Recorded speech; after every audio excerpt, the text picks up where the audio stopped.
오늘 말씀 로마서 15장 마지막입니다. 로마서 15장 30절에서 33절까지 살피겠습니다.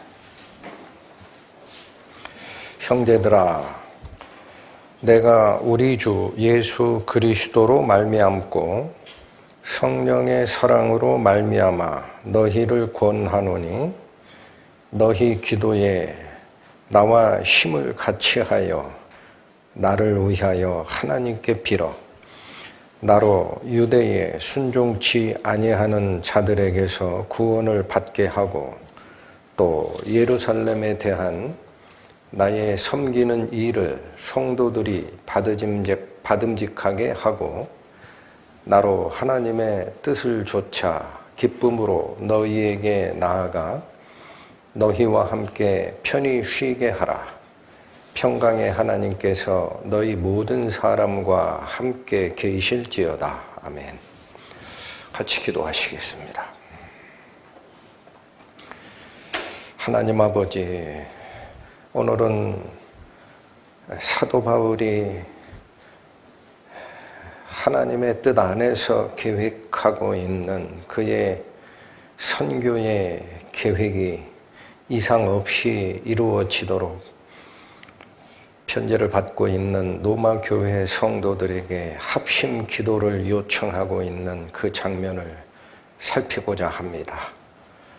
이 말씀을 통해서 그리스도의 복음이 전파됨에 있어서 교회의 구성원인 성도들의 합심 기도가 어떤 힘을 발휘하는지를 알게 하시고 각자의 마음 속에서 복음을 위한 열정 다시 새롭게 하시고 각자의 마음과 각자의 시간 속에서 복음을 위해 합심 기도하는 은혜가 저희 말씀사랑교회 성도 안에도 불릴듯 일어나게 인도하여 주옵소서. 예수님 이름으로 기도 올립니다. 아멘. 오늘 15장의 마지막 4절은 한마디로 사도 바울이 로마 교회 성도들에게 바라고 있는 기도 요청입니다. 기도를 요청하는 장면. 그래서 저희들은 사도 바울이 살피겠지만은 그렇게 간절하고 엄숙하게 로마 교회 성도들에게 기도를 요청하고 있는 그 실제 상황 속으로 들어가서 그것이 오늘날을 살고 있는 우리 성도들에게는 어떤 가르침을 주는지 그거를 꼭 받아가야 합니다. 그렇지 않으면 성경 말씀이 하나의 지식이 되고 말죠. 그래서 그 은혜 속으로 들어가도록 합니다. 30절, 형제들아, 내가 우리 주 예수 그리스도로 말미암고, 자, 예수 그리스도를 호명을 했습니다. 성령의 사랑으로 말미암아 성령님도 호명했습니다. 너희를 권하노니 너희 기도에 나와 힘을 같이하여 나를 위하여 하나님께 빌라. 성부 하나님도 호명했습니다. 그러니까 이 30절 안에 사도 바울이 그렇게 간절하게 요청하는 이 요청은 사도 바울의 인간적 요청이 아니다라는 겁니다. 성삼위 하나님을 전부 고명을 하고 있다라는 거죠. 그러니까 이 기도가 바울의 입장에서 얼마나 간절했겠으며 성삼위 하나님을 거명할 만큼 얼마나 엄숙하게 요청을 하고 있는지 그대로 드러나는 장면이다라고 합니다. 구체적으로 더 들어갑니다. 형제들아, 내가 우리 주 예수 그리스도로 말미암고, 이렇게 시작을 합니다. 이 말씀의 뜻은 앞에 형제들아라고 이미 호명을 했지만 예수 그리스도를 주로 섬기는 자들이여 라는 뜻입니다. 예수 그리스도를 동일하게 주로 섬기는 믿음의 형제됨을 근거로 하겠다라는 겁니다. 그러면 예수 그리스도를 주님으로 섬긴다라는 말씀이 무슨 말입니까? 바울도 예수 그리스도를 주로 섬겨요. 로마 교회 성도들도 예수 그리스도를 주로 섬깁니다. 주로 섬긴다라는 뜻이 뭐예요? 주인이 요구하는 가치관 안에서 살고 주인이 이끄는 방식대로 쫓아가는 무리다라는 거예요.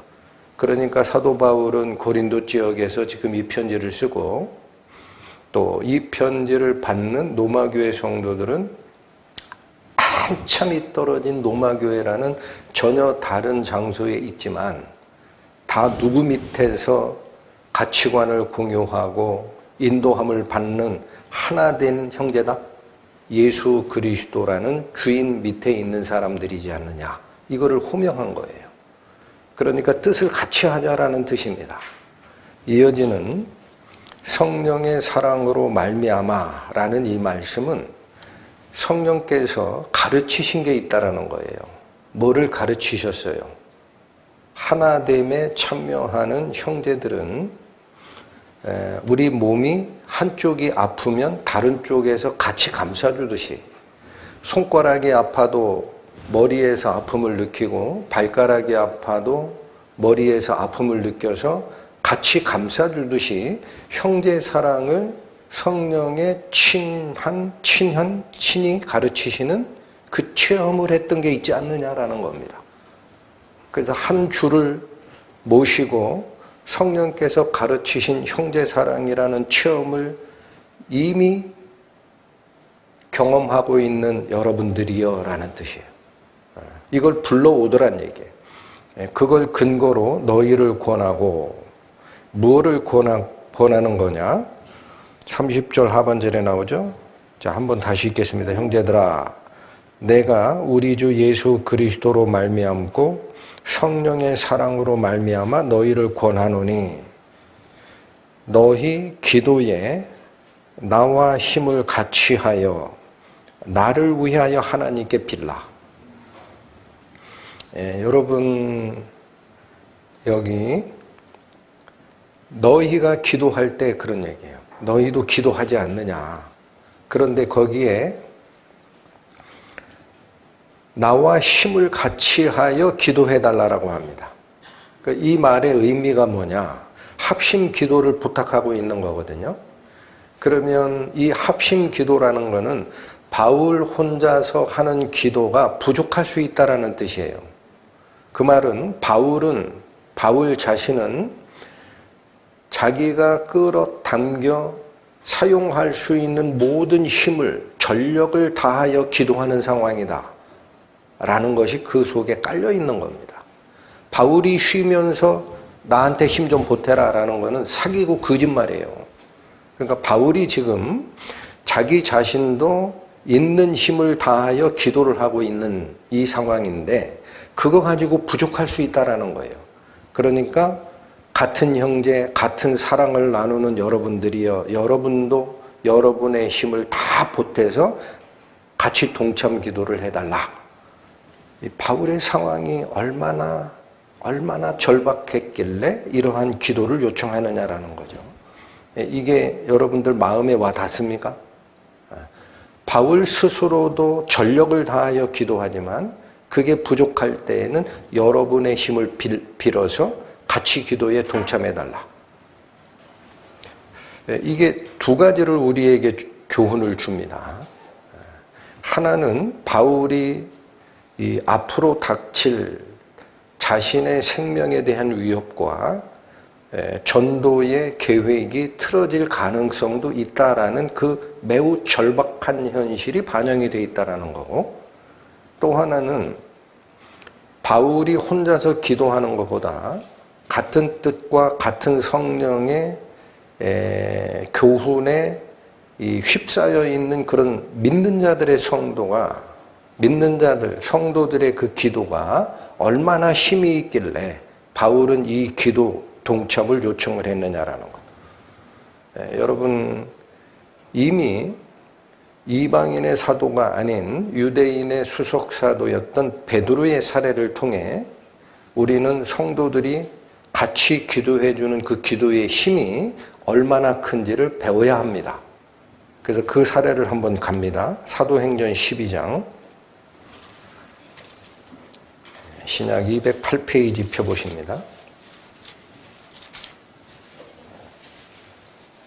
사도행전 12장 1절에서 12절까지 살피겠습니다. 그때에 헤롯 왕이, 이게 헤롯 아그리빠 왕입니다. 그때에 헤롯 왕이 손을 들어 교회 중 몇 사람을 해하려 하여, 자, 교회 성도들 중에 몇을 내가 본보기로 죽이겠다라는 거예요. 헤롯 왕이 이 마음을 품었어요.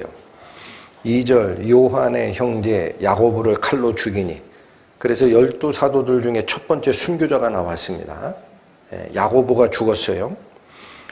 3절 유대인들이 이 일을 기뻐하는 것을 보고, 자, 헤롯 왕이 12사도 중에 첫 번째 야고보를 본보기로 해서 칼로 죽여버렸더니 백성들이 좋아하더라는 거예요. 응? 자기 혼자 이 일을 했는데 백성이 싫어했으면 더 진행이 안 되죠. 근데 3절 보시면 유대인들이 이 일을 어떻게 해요? 잘 죽였다 이러더란 얘기야.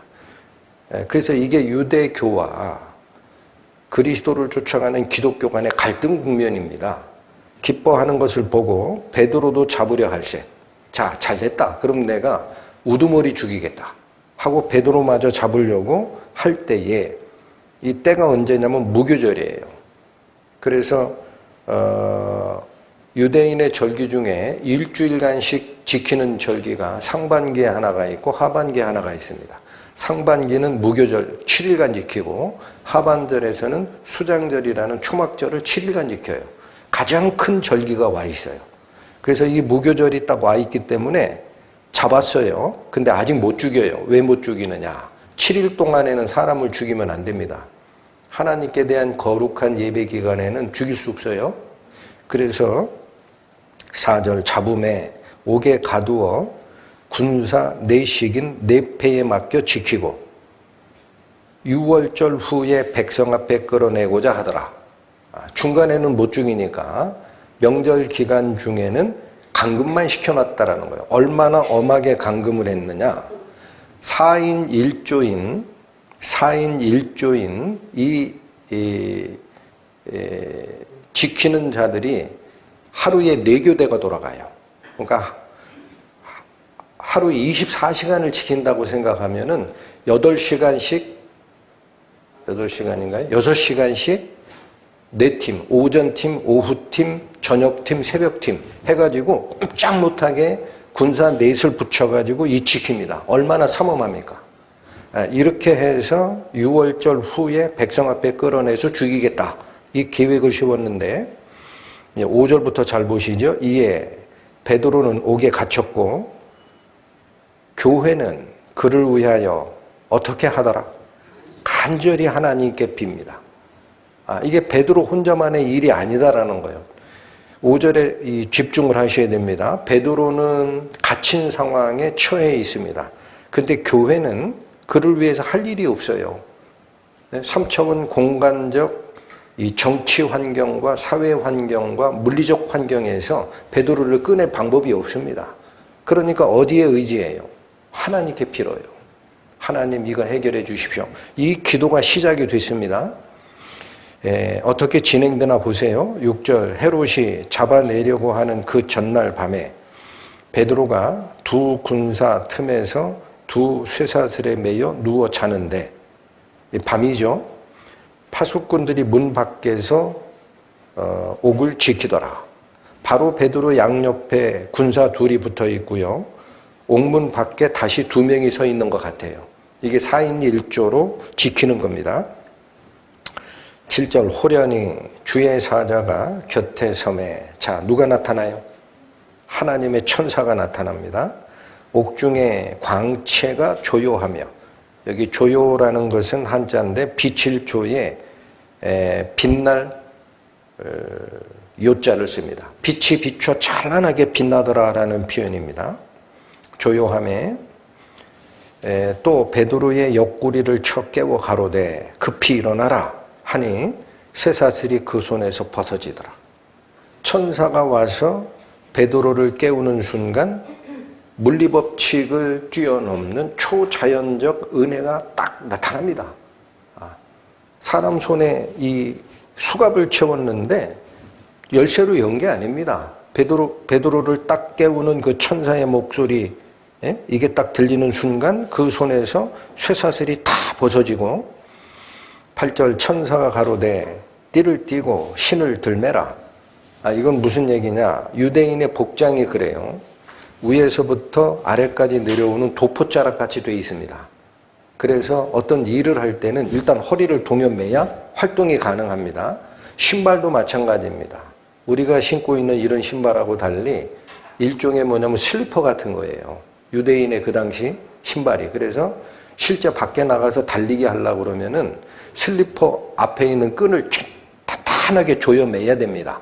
그러니까 자고 있으니까 더 풀어놓은 거죠, 그게.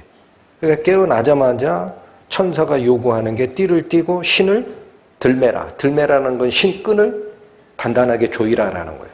왜 그래요? 감옥에서 나가야 되거든. 신을 들매라 하거늘 베드로가 그대로 하니 천사가 또 가로되 겉옷을 입고 따라오라. 자, 이제 밖으로 나가는 겁니다. 9절 베드로가 나와서 따라갈새 천사의 하는 것이 참인 줄 알지 못하고 환상을 보는가 하더라. 그렇죠. 경험 못했던 사건이 일어나거든요. 아닌 밤중에 홍두깨라고 잠자고 있다가 갑자기 감옥 안에 빛이 쫙 비치면서 밝아지더니 천사가 나타나가지고 깨워요. 명령을 해요. 수갑이 끌어져요. 야, 이게 꿈이야? 생시야? 하고 정신없이 쭉 쫓아가는 겁니다. 10절 보십시오. 이에 첫째와 둘째 파수를 지나. 그러니까 베드로가 갇혀있는 감옥에서 감옥을 탈출하려면 문이 2개가 있는 거예요. 그게 다 지나가요. 문이 다 열려요. 첫째와 둘째 파수를 지나 성으로 통한 쇠문에 이르니 문이 절로 열리더라. 이것까지 다 열려버려요. 나와 한 거리를 지나매. 자, 거기서 나와가지고 한 거리, 이게 어느 정도 되는지는 모르겠어요. 100m인지 50m인지 지나가매 천사가 곧 떠나니라. 천사는 아무 말 없이 다시 또 떠나갔어요. 11절 이에 베드로가 정신이 나서 가로되 내가 이제야 참으로 주께서 그의 천사를 보내어 나를 헤롯의 손과 유다 백성의 모든 기대, 유다 백성의 기대가 뭐예요? 잡아 죽이라는 거죠. 헤롯의 손과 유다 백성의 모든 기대에서 벗어나게 하신 줄을 알겠노라. 누가 했다? 주께서 천사를 보내서 헤롯의 나를 죽이려고 하는 그 시도와 유다 백성들도 원했던 그 기대를 무산시키고 꺼내주셨구나. 이거를 알았다는 거죠. 12절 깨닫고 마가라 하는 요한의 어머니 마리아의 집. 이게 뭐예요? 마가다락방이에요. 오순절날 120명 가까이 되는 그 성도들이 같이 기도했던 마가다락방. 거기서 다시 기도하고 있어요. 그 집에 가니 여러 사람이 모여 어떻게 하더라?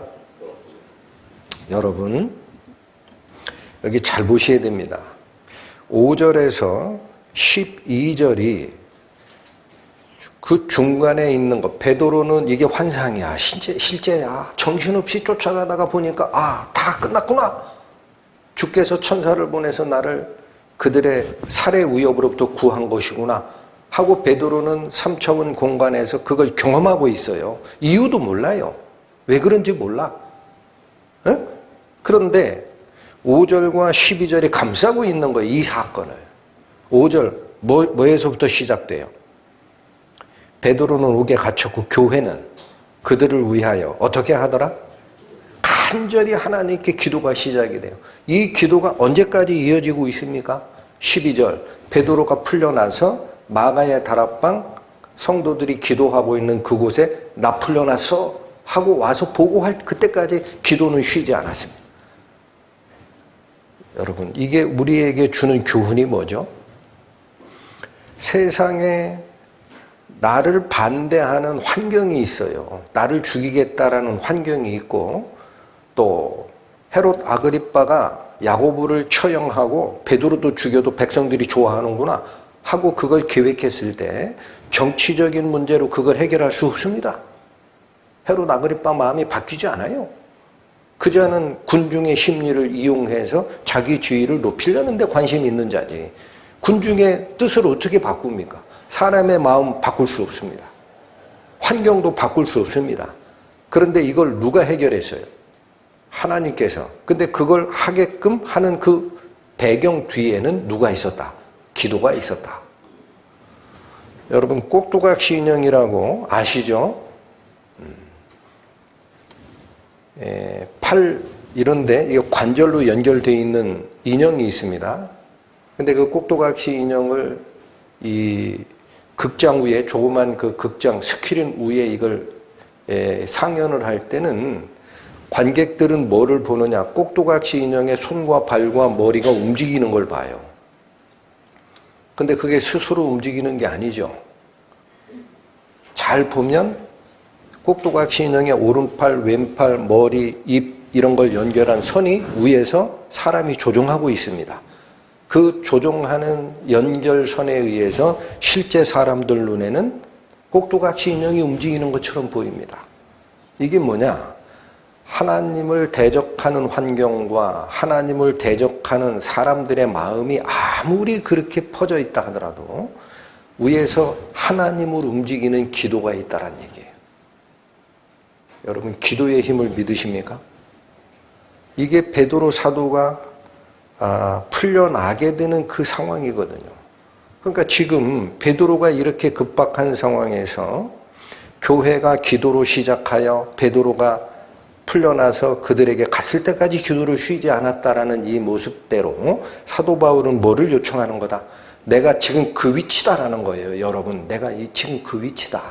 나를 위해 힘을 합쳐서 기도해달라. 오늘 본문으로 갑니다. 로마서 15장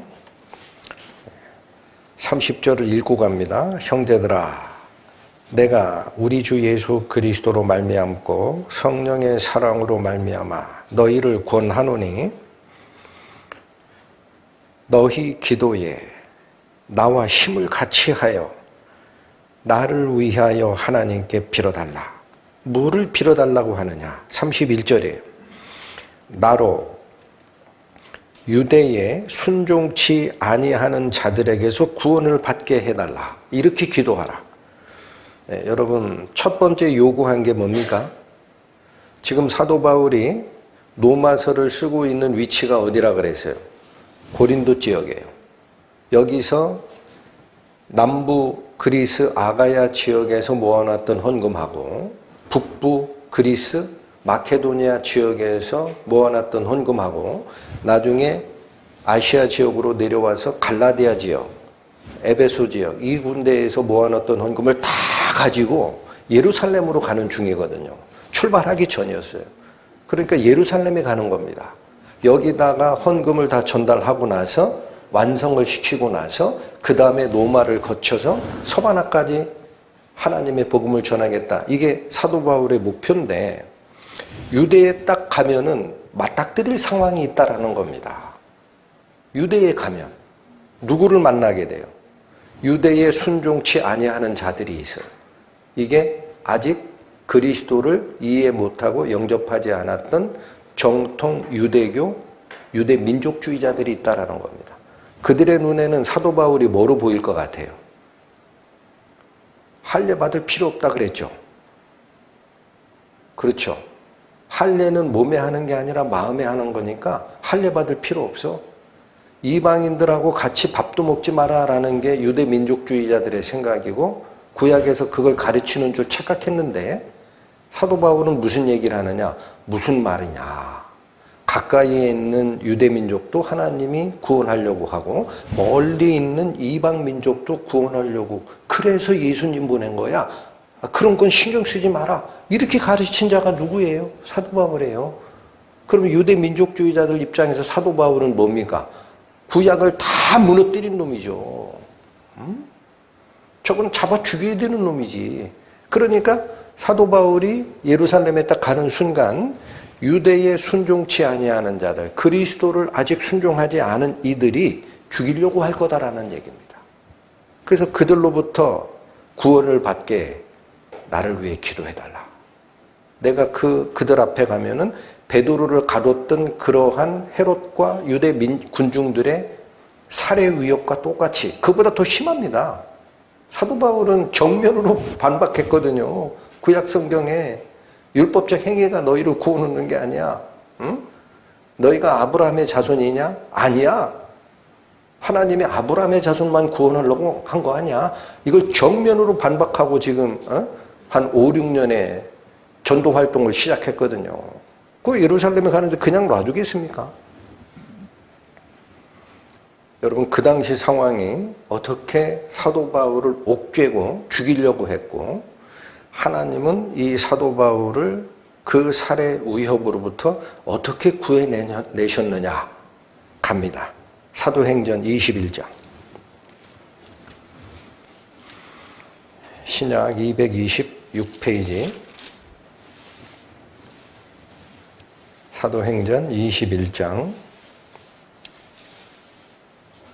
27절에서 30절 봅니다. 27절. 그 이레가 거의 참해. 여기서 이레라는 것은 뭐냐면 사도 바울이 예루살렘에 갔던 그때가 6월절이었어요. 그래서 6월절 축제 기간이 다 차고, 또 바울이 서약한 그 부분이 있습니다. 그거를 하나님께 제물을 드리면서 나시린의 서약을 성취해 준 것에 대한 감사를 드리는 기간이 또 7일간의 결례 기간이 있고 그래요. 그래서 이 일곱 날이 거의 참에 아시아로부터 온 유대인들이 성전에서 바울을 보고 모든 무리를 충동하여 그를 붙들고 외치되 이스라엘 사람들아 도우라. 이 사람은 각처에서 우리 백성과 율법과 이곳이 뭐예요? 지금 어디서 만났어요? 27절 성전에서 바울을 봤어요. 이곳이라는 것은 성전입니다. 그러니까 바울이 저질렀던 죄가 세 가지가 있다라는 거예요. 우리 백성, 하나님의 선택한 유대 백성, 그것만 하나님 구원하는 거 아니라 그랬어요. 우리 백성과 또 율법, 뭐예요? 절기 다 지키고 음식 규정 다 지키고 그럴 필요 없다 그랬어요. 이거 어겼고, 또 이곳 성전. 사도 바울은 물체적인 그 건물인 성전을 성전이라고 안 합니다. 무엇을 성전이라 그래요? 하나님이 거하시는 구원받은 성도들의 몸, 교회. 이게 성전이라고 가르쳤어요. 그러니까 세 가지를 다 부인했다라는 거예요. 유대 백성들의 약속받은 은혜, 이거를 다 부인했고, 율법의 의식적 규례도 다 부인했고, 물리적 성전을 성전이라고 하지 않아. 그래서 이것을 회방하였다라는 겁니다. 모독했다라는 거예요. 이스라엘 백성 모독해, 율법의 의식적 규정 그거 아니다라고 모독해, 또 건물인 성전 그게 아니다라고 모독하고 모든 사람을 가르치는 그자다. 여러분, 여기서 얘기하는 세 가지 모독은 그리스도 안에서 다 깨진 거잖아요.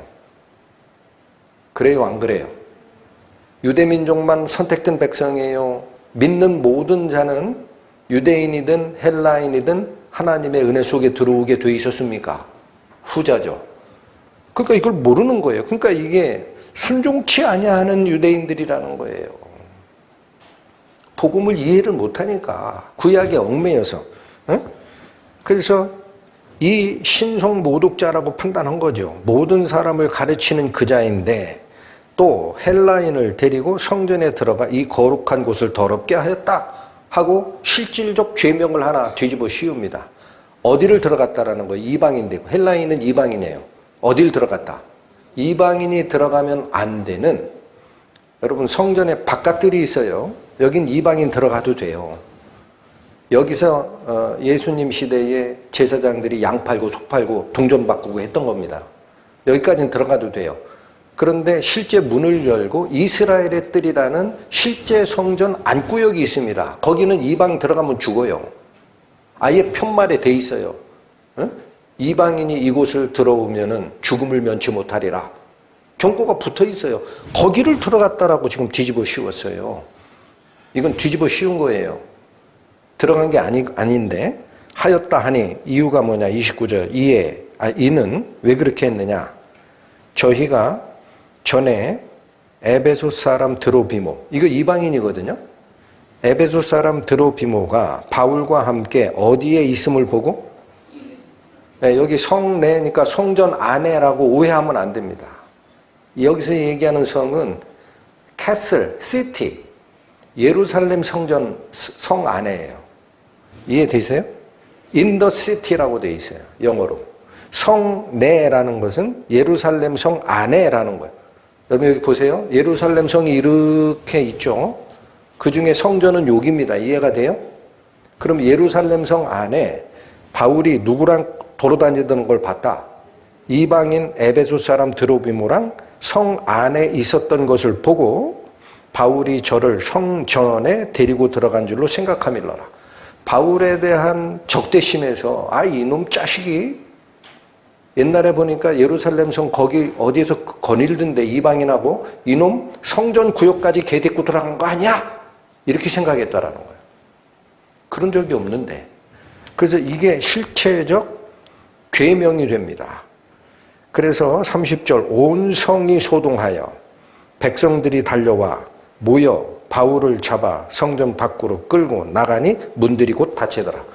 그래서 성전 안에 실제 성전구역인 이스라엘의 뜰에 있던 바울을 데리고 나와서 이방인의 뜰로 빼낸 겁니다. 그리고 문이 딱 닫혔어요. 여러분 여기 표현에 문이 닫혔다라는 건 뭡니까? 이제 죽으러 갔다라는 거예요. 유대인들이 그냥 놔요? 성전을 모독한 자는 돌로 쳐 죽이라는 율법이 있잖아요. 그리고 이들이 지금 군중심리로 폭력성이 지금 불이 붙었습니다. 아무도 이성적으로 이 말로 그걸 설득을 하거나 제지할 방법이 없어요. 데리고 나갔어요. 잡아 죽이겠다. 그러니까 보십시오. 그들을 이성적으로 바꿀 수 있어요? 그들의 생각을 바꿀 수 있어요? 없습니다. 이게 사람이 할 수 없는 하나님과 그리스도를 대적하는 세력의 움직임입니다. 이거 어떻게 해야 되느냐 얘기예요. 이거 어떻게 하느냐? 하나님이 어떻게 해결해요? 여러분 어떻게 해결해요? 그들의 마음을 바꾸지 않습니다. 하나님. 해결하는 방법을 잘 보셔야 돼요. 사람이 적대적 마음을 품었죠.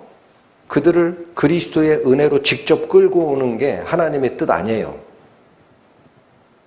그거 우리에게 허락한 자유의 귀중함입니다. 네가 선택하는 대로 너는 네 대가를 받을 것이라. 이게 하나님이 보장해 준 거예요. 아무도 손대지 마라. 하늘의 천사들도 손대지 말고 사탄도 네 맘대로 못해. 걔가 선택하도록 놔둬. 그래서 아담과 하와가 선악과 금지 명령을 어기는 걸 하나님이 미리 내다보고 아셨어도 안 막은 겁니다. 안 막는 거예요. 이 말씀 잘 들으셔야 돼요. 복음이 선포가 되고 하나님의 거룩함이 오른편이요 이쪽으로 쫓아오시오 라는 게 공포가 됐을 때 내 마음이 반대쪽으로 끌려요. 그럼 하나님이 억지로 끌어요? 안 끌어요? 절대 안 끕니다. 절대. 제가 감히 말씀드립니다. 하나님이 억지로 끌고 가는 적이 없어요. 왜 그래요? 자기 스스로 하나님이 거룩하고 하나님이 선하시다라는 걸 결정해서 돌아오는 그 영혼을 구하는 걸 하나님이 원칙으로 삼았기 때문에 할렐루야. 그들을 바꿀 수 없어요. 하나님이 사용하는 방법이 따로 있더라. 31절 갑니다. 저희가 그를 죽이려 할 때에 온 예루살렘이 요란하다라는 소문이 군대의 천부장에게 들립니다. 여러분 이 7일 동안 다른 절기도 마찬가지입니다만 이 7일 동안 열리는 이 대축제 때는 이스라엘을 지배하는 로마에서 제일 골치 아프고 제일 신경 쓰는 게 뭐냐면 민중 반란이 일어날까 걱정이에요. 종교적으로는 타치 안 해요. 얘네들이 혹시 모여가지고 수군대다가 로마의 반기를 들고 민중 반란하는 거 아니야? 그래가지고 예루살렘 성전 바로 그 연접된 성전 벽 바로 옆에 보면은 로마 총독이 기거하는 요새가 하나가 있어요. 거기에 로마 군대들이 거기 주둔합니다. 왜? 소란 떤다 그러면 군대 출동해가지고 폭동이 시작되기 전에 잡아야 되거든. 그래서 여기에 상비병력이 지금 와 있던 상태입니다. 거기 천부장이라고 하면은요, 천부장은 그 당시에 군단장은 이스라엘 안에 없었어요. 군단장은 시리아 총관에 있어요. 그리고 예루살렘을 통치하는 것은 천부장 한 둘, 셋이 통치하는데 한 사람이 거기 와 있는 겁니다. 그러니까 천부장이 이 소리를 딱 듣자마자 무슨 생각을 했겠어요? 야, 드디어 유대인들이 유대 절기를 틈타가지고 엄청나게 많은 사람들이 모였는데 이제 반란이 일어나는 거냐? 이거 진압 못하면 나는 로마 황제로부터 모가지다. 이걸 딱 느끼고 군대를 동원해서 곧바로 갑니다. 30절 보십시오. 온 성이 소동하여 백성이 달려와 모여 바울을 잡아 성전 밖으로 끌고 나가니 문들이 곧 닫히더라. 저희가 그를 죽이려 할 때에 온 예루살렘이 요란하다는 소문이 어디에게 들려요? 군대의 천부장에게 들립니다. 바로 옆에 있는 그 요새에 주둔하고 있던 지휘관에게 딱 들립니다. 32절 저가 급히 군사들과 백부장들을 거느리고 달려나가니 저희가 천부장과 군사들을 보고 바울치기를 그치는지라. 자, 이거 왜 그칠 수밖에 없느냐? 계속하면은 그게 반란죄예요. 로마 입장에서. 그러니까 정치 권력에는 어쩔 수 없는 겁니다. 유대 폭동들이. 그래서 야, 이거 큰일 났다. 일단 쉬자. 여러분, 누구를 이용해서 구합니까? 하나님은 바울의 목숨을 누구를 이용해서 구해요? 이방인 군대 사령관, 천부장을 이용해서 구해요. 하나님 방식은 다른 데 있다라는 거예요. 이게 한 번으로 끝납니까? 예. 끝나질 않죠. 그래서 천부장이 일단 바울을 데려다가 신문하려고 했더니 묶어매라. 이게 뭔가 얘 때문에 문제가 된 것 같으니까 묶어매가지고 내가 고문을 해서 이유를 밝혀내리라 하고 딱 묶어라 했더니 바울의 입에서 딱 선언이 튀어나와요. 네가 로마인인 나를 죄가 있는지 없는지 정하기도 전에 매질하는 게 맞냐? 이렇게 딱 물어요. 바울이 로마 시민권을 가진 자예요. 그때 천부장이 깜짝 놀라는 겁니다. 그런 법은 없어요. 절대로. 응? 그러니까 네가 진짜 로마 시민이야? 그래도 아예 잘못됐다 풀어줘라. 해가지고 이제는 제사장들 모아가지고 사내들은 공회 열어서 이 바울이라는 자가 어느 죄를 정했는지 한번 얘기를 해봐라 했더니 왁자지껄 서로 말이 달라. 오히려 더 죽이려고 그래. 요때에 한 번 더 바울을 죽이겠다라는 폭력성이 드러납니다. 여러분, 거기서 몇 장 더 넘어가면 23장 12절부터 보십니다. 사도 바울의 목숨을 노리는 이 살해 의혹은 안 꺾입니다. 23장 12절 보십니다. 날이 새매 유대인들이 당을 지어 맹세하되 바울을 죽이기 전에는 먹지도 아니하고 마시지도 아니하겠다 하고 이같이 동맹한 자가 몇 명이라? 여러분, 결사동맹을 맺은 자가 40명이에요. 언제까지는 밥도 안 먹고 물도 안 먹는다. 바울 죽을 때까지는 내가 하나님께 맹세하고 얘 죽이기 전에는 내 생명을 연장시키는 소망을 아예 쓰질 않겠다. 이걸 결사동맹이라고. 40인의 결사동맹이 맺어집니다. 뭐 때문에 맺어져요? 바울 하나 죽이려고. 응? 자, 이게 다행히 발각이 됩니다. 굳게 맹세하였으니 15절 보죠. 14절 대제사장들과 장로들에게 가서 말하되 이 계획을 짜요. 40인의 결사대가 계획을 세웁니다. 자기들이 어떻게 할 방법이 없어요. 그래서 14절 대제사장들과 장로들에게 가서 말하되 우리가 바울을 죽이기 전에는 아무것도 먹지 않기로 굳게 맹세하였으니 여러분 협조하라 이거야. 15절 이제 너희는 이 너희가 누구야? 대제사장들과 장로들은 그 뜻이에요. 우리가 죽일 거니까 너희들 대제사장들과 장로들은 그의 사실을 더 자세히 알아볼 양으로 공회와 함께 천부장에게 청하여 바울을 너희에게 데리고 내려오게 하라. 그러니까 산헤드린 공의회를 열고 대제사장이 그 의장이거든요.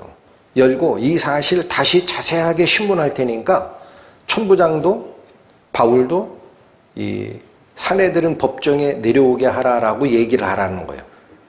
그러면 어디서 어디로 옮겨져요? 어디서 어디로?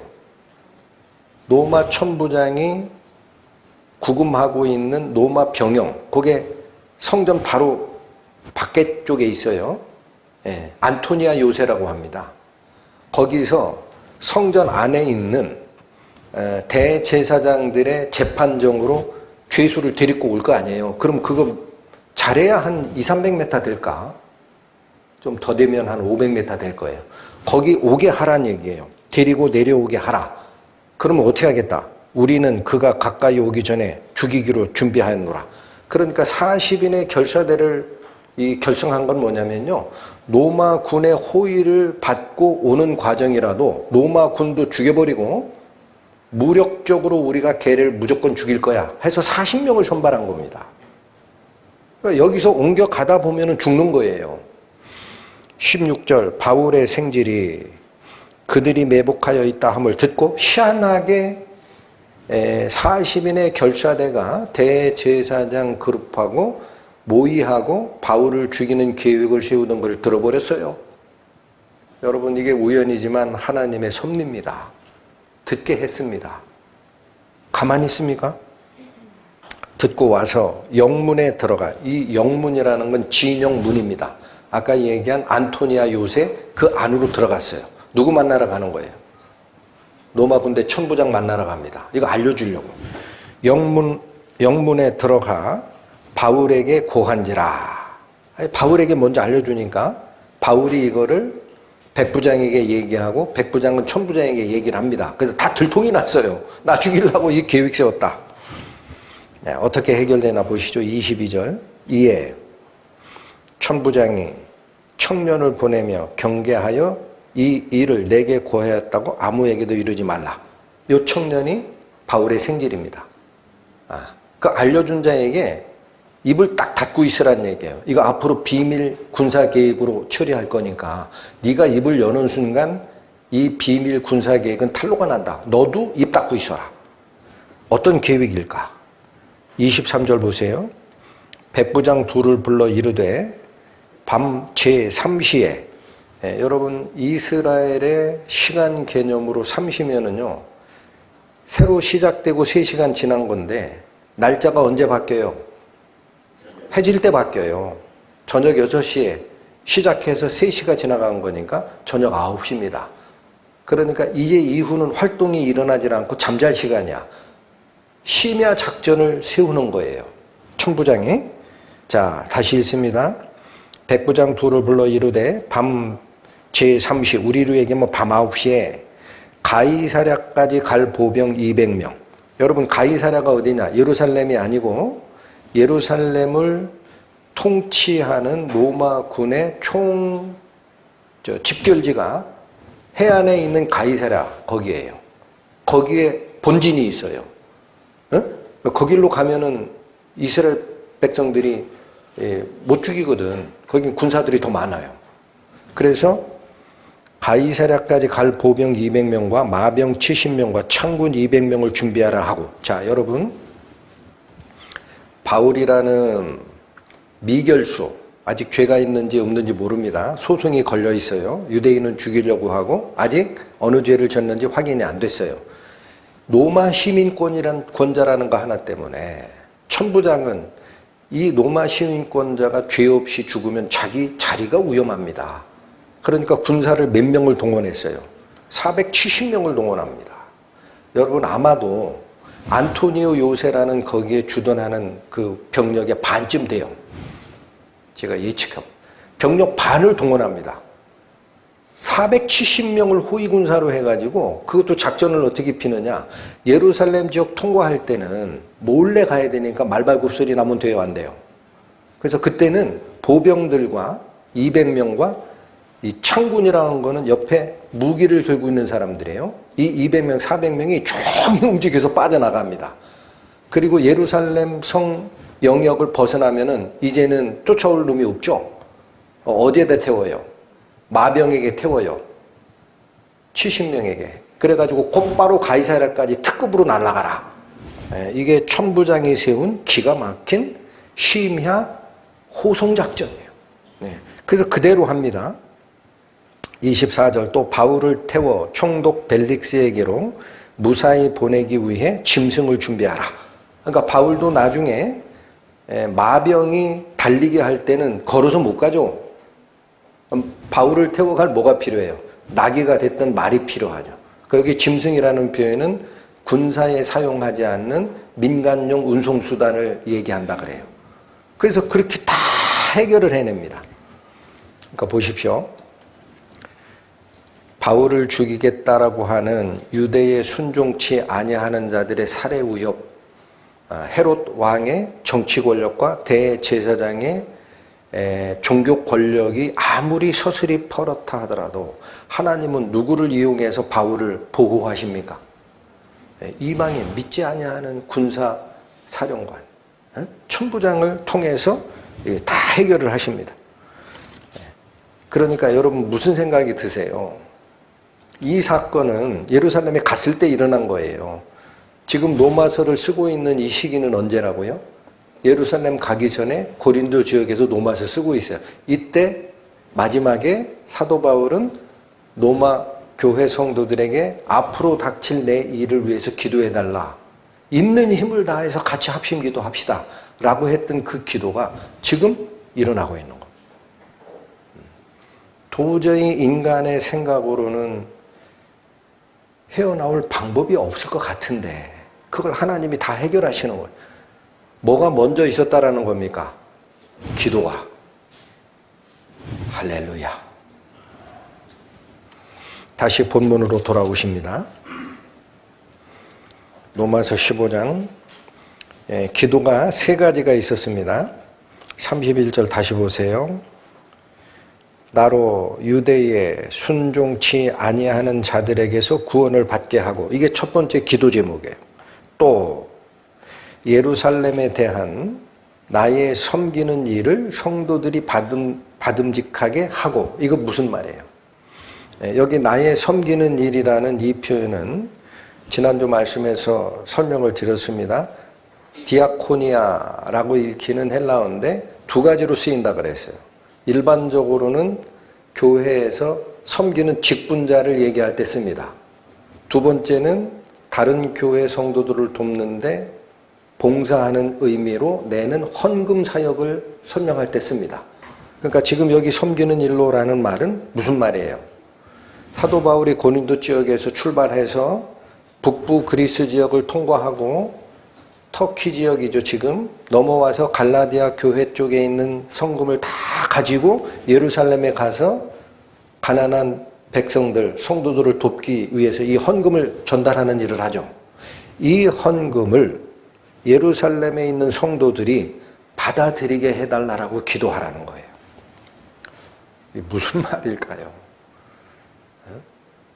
헌금 갖다 전달하는데 안 받을 수도 있다는 겁니다. 예루살렘 교회가. 여기 첫 번째는 유대에 순종치 아니하는 자들에게서 구원하게 해달라는 것은 예수님을 믿지 아니하는 불신 유대교 그 반대파들에게서 내 목숨 지켜내게 해달라는 거예요.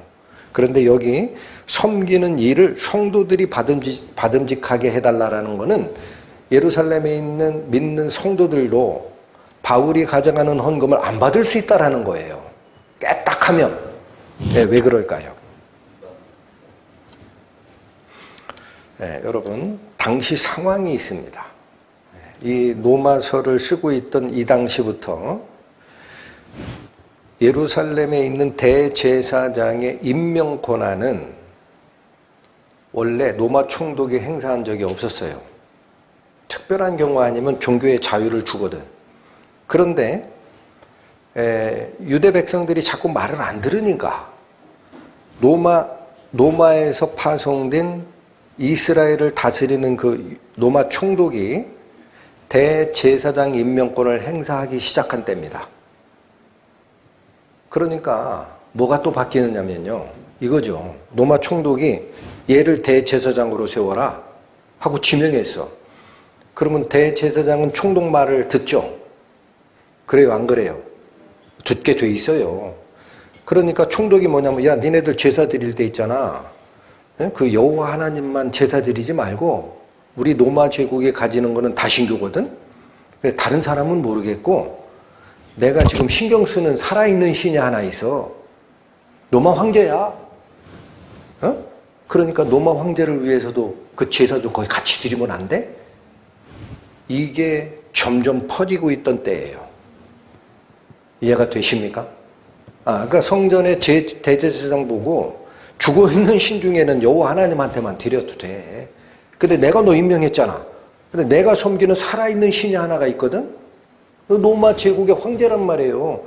거기에 잘 보여야 되니까 제사 드릴 때 성전에다가 로마 황제를 위한 제사도 같이 드리면 안 돼? 해가지고 이게 스멀스멀 두르고 있던 때입니다. 그러니까 대제사장들의 속에서는 불이 끓는 거예요. 하나님의 성전에 이방인, 그것도 살아있는 인간을 신으로 형상화해서 거기다가 제사를 드린다는 게 말이 됩니까? 이 반발이 커진 때예요.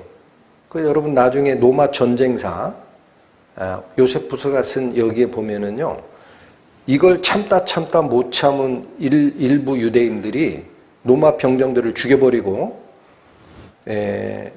성전에 드리는 이방인의 제물은 모두 금한다.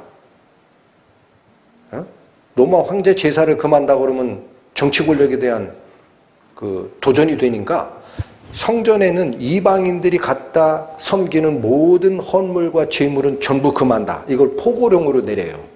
이게 시작이 돼가지고 로마 유대 전쟁이 일어납니다. 그 결과 70년에 로마 타이터스 장군이 와서 이스라엘 싹 쓰는 거예요. 시점이 거기입니다. 근데 지금 그 분위기가 일어나고 있는 때야. 그러니까 상황은 그렇게 급박하고 예루살렘 교회 입장에서는 애매한 겁니다. 분명히 이방인 사도인 사도 바울이 가져온 헌금인데 안 받을 이유가 없지요. 근데 이걸 받아버리면 이게 성전에 백성들을 위한 거요라고 거기 가서 지금 사도 바울이 아까 성전에 들어가서 결례행하고 뭐 했잖아요.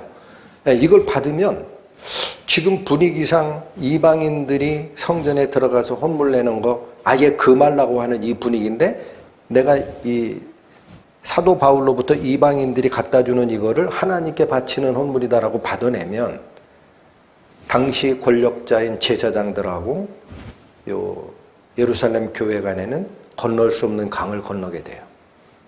이제 완전히 갈라서는 겁니다. 그러니까 교회에서는 뭐를 걱정하는 거예요? 유대 종교 세력과 척을 딱 지게 되면 이걸 받는 게 그 사인이 되는 거예요.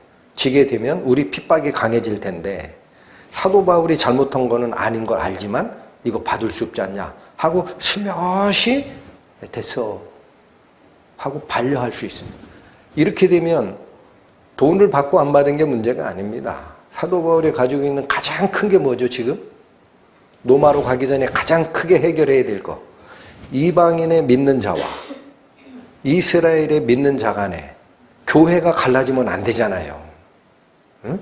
그래서 에베소서에서 사도 바울이 하는 게 뭐죠?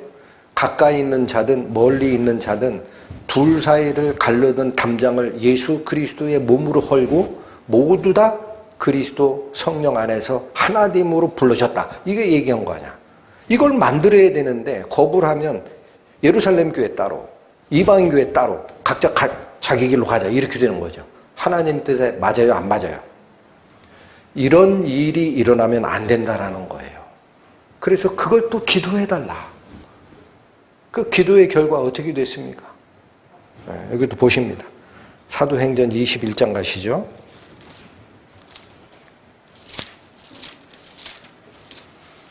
신약 225페이지 사도행전 21장 15절에서 20절까지 살핍니다. 이 여러 날 후에 행장을 준비하여 예루살렘으로 올라갈세. 자, 이제 예루살렘으로 올라갑니다. 가이사랴에 몇 제자가 함께 가며 한 오랜 제자 구브로 사람 나손을 데리고 가니 이는 우리가 그의 집에 유하려 함이라. 자, 여기 보세요. 여기는 사도 바울이 체포되기 전입니다. 처음에 예루살렘에 갈 때 가이사랴에 배를 타고 거기에 정박을 하고 상륙을 한 다음에 예루살렘에 올라가는 거예요. 지금 20장이에요. 21장이에요. 올라갈 때 예루살렘에서 나를 안 받아줄 수 있다는 거야. 그래서 누구 데리고 가요? 응? 구브로. 이 키프로스 섬에서 하나님을 영접한 나손을 데리고 가는데 이유는 이는 그 사람을 데리고 간 이유가 우리가 그의 집에 유하려 함이라. 그의 집이 예루살렘에 있는 거예요. 그러니까 예루살렘 성도들이 나를 배척하면 잠잘 때는 있어야지. 가만히 보니까 키프로스 출신 믿는 자 나손이 예루살렘에 자기 집이 하나가 있다 그래. 그럼 야, 우리 안 받아주면 니네 집이라도 자야 되니까 하고 이게 데리고 온 거야. 그게 이게 염려죠. 염려예요. 확실히 자기를 영접할 것 같다 그러면 이런 예비 장치 하고 갑니까? 데리고 갑니다. 유하려 함이라. 17절 예루살렘에 이르니 이제 올라갔어요. 형제들이 우리를 어떻게 해요? 이거 괜한 예비적 계획을 세웠네. 예루살렘에 가니까 형제들이 우리를 기꺼이 영접하더라 이거예요. 배척하지 않더라. 하나님께 기도해달라는 기도가 지금 통하고 있어요. 배척하지 않아요. 중요한 거는 형제 대 형제로는 영접을 했을지라도 교리적 측면이 남아 있습니다. 아까 얘기한 이방인들이 성전에다 헌물 제사 드리는 것을 대제사장 그룹들이 싫어하는데 예루살렘 교회의 당직자, 지금으로 얘기하면 이들이 야 그거 우리 받을 수 없다라고 하면 어떻게 그 해결이 됩니다. 18절 보십시오. 그 이튿날 바울이 우리와 함께, 여기 우리라는 거는 사도행전을 쓰고 있는 누가와 같이 보조하는 바울의 일행들입니다. 그러니까 바울 일행 전체가 올라간 거예요. 바울이 우리와 함께 야고보에게 들어가니, 야고보가 그 당시 어떤 위치예요? 야고보가 예루살렘 교회 대표자입니다. 이 야고보가 예수님의 육신의 동생 야고보예요. 앞에서 죽었던 야고보는 우레의 아들이라고 하는 요한과 야고보 할 때 그 야고보가 죽은 거고, 예수님의 육신의 동생 야고보가 예루살렘 교회의 대표자로 있는 거예요. 그래서 그 야고보에게로 들어가니 장로들도 다 있더라. 교회 지도자들이 다 모여 있는 거예요. 이제 여기서 결정이 납니다. 받을 거냐 말 거냐. 19절 바울이 문안하고 하나님이 자기의 봉사로 말미암아 이방 가운데서 하신 일을 낱낱이 고합니다. 그래서 내가 지금까지 이방의 그리스도의 복음을 이렇게 전했더니 다 회심하고 돌아오더라. 그리고 그들에게 영적인 것을 나눠 가졌으면 복음이 출발되어 있는 예루살렘 교회 가난한 성도들이 육신적인 어려움을 겪을 때 우리가 돕는 게 맞지 않느냐. 그래가지고 뜻을 전달했더니 자발적으로 다 헌금을 하고, 이 마케도니아 교회 성도들은 찢어지게 가난한데도 불구하고 우리도 빼놓으면 안 됩니다 하고 극한 가난이 넘치는 연보를 해서 그 감사함을 가지고 내가 왔습니다. 이걸 다 설명을 한 거예요. 했더니 20절 저희가 듣고 하나님께 영광을 돌립니다. 끝났죠? 하나님께서 역사하신 거구나. 그래서 오히려 뒤는 읽지 않겠습니다만 예루살렘 교회 당직자들, 지도급들이 믿지 아니하는 유대인들이 반발할 거다. 이거 알고 있어요. 그래서 이거를 해결하는 방법으로 이렇게 하시오라고 방법까지 제시해 줍니다. 그럼에도 불구하고 체포된 거죠. 여러분 두 번째 기도 들어주셨죠? 다시 옵니다. 15장 로마서 15장 31절부터가 기도 내용이라고 그랬습니다. 나로 유대에 순종치 아니하는 자들에게서 구원을 받게 하고 이거 이루어 주셨어요. 또 예루살렘에 대한 나의 섬기는 일을 성도들이 받음직하게 하고 이것도 받아주셨어요. 하나가 또 있습니다. 32절 나로 하나님의 뜻을 좇아. 자, 내 뜻을 좇아 하나님의 뜻을 따라. 그러니까 이 지금부터 얘기한